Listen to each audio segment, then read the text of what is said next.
నన్ను బలపరచువానియందు నేను సమస్తము చెయ్యగలను.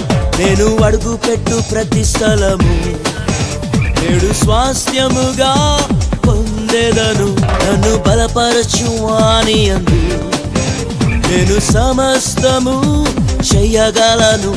నేను అడుగుపెట్టు ప్రతి స్థలము నేడు స్వాస్థ్యముగా పొందెదను. నాకు విరోధముగా ఏ ఆయుధం ఎన్నడు వర్ధిల్లదు. నాకు విరోధముగా ఏ ఆయుధం ఎన్నడు వర్ధిల్లదు.